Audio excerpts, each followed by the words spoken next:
it's very rare to say, the sentence I'm about to say is it's kind of a scary movie with a heart of gold.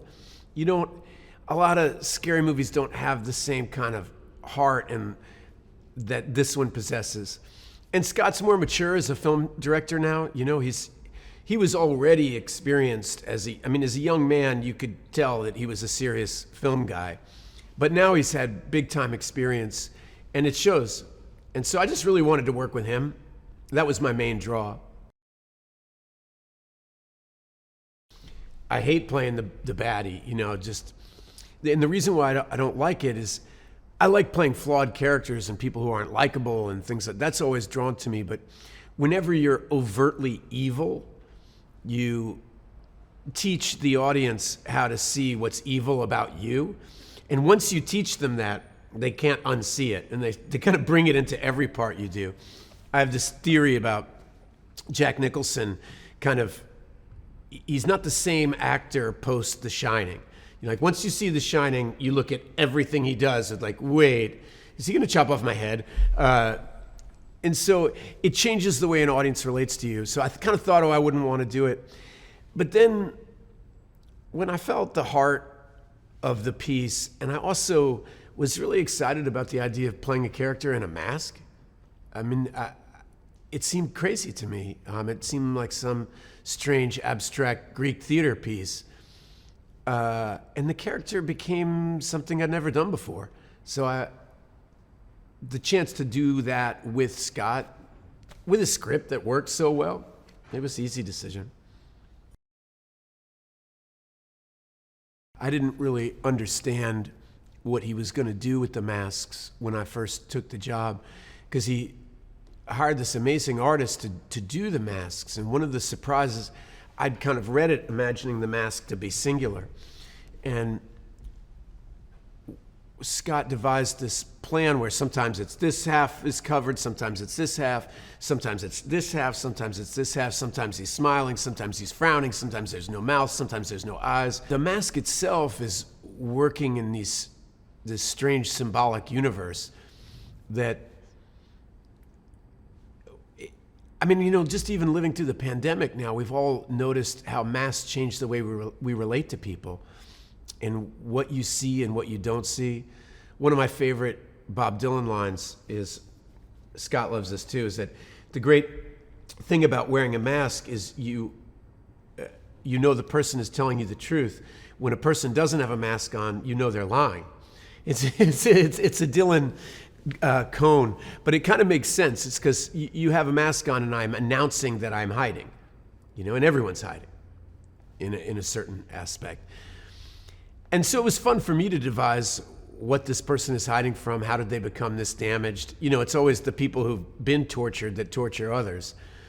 And while the film isn't really exploring that, it became part of my job to create an entity that you could read a backstory into.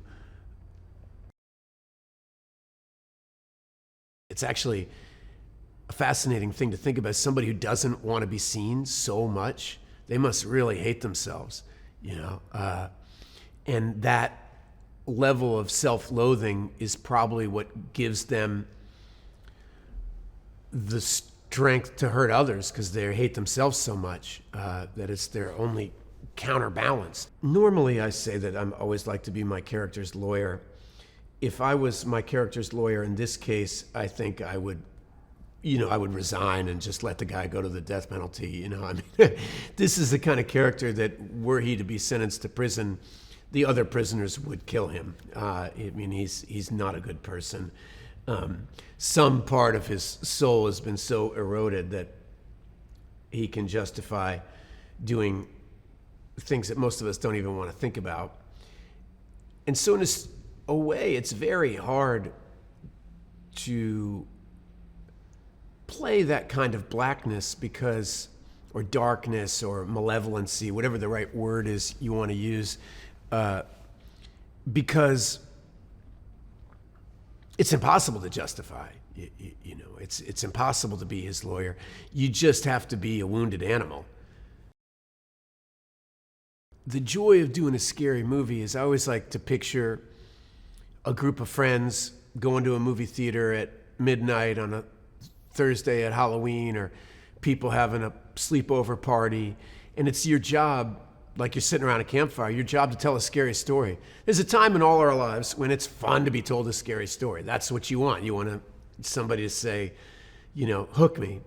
And so you just get into that mindset and have fun with it, and you can't, at its simplest level, that's what it is. Hey, everybody, gather around. I'm going to tell you about the grabber. Oh, shit, I don't want to know about the grabber. Yeah, you do. And before you know it, everybody's like quiet as a church mouse, and you're telling them about the grabber. The grabber is a failed magician, I imagine. And, like a lot of clowns, there's a darkness there. For me, that brother-sister relationship is so powerful. Their connection has real power, and it's what the movie's about to me. When I say, my character's absolute horror, right? But their character represents the opposite of horror.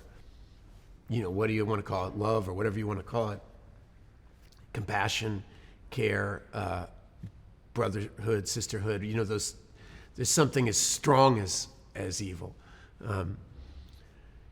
My mother always says there's a mysterious force for evil and there's a mysterious force for good, and they're all, you don't kind of understand where it's some of this, how these terrible things happen, but there's also these mysterious, amazing, beautiful things that happen.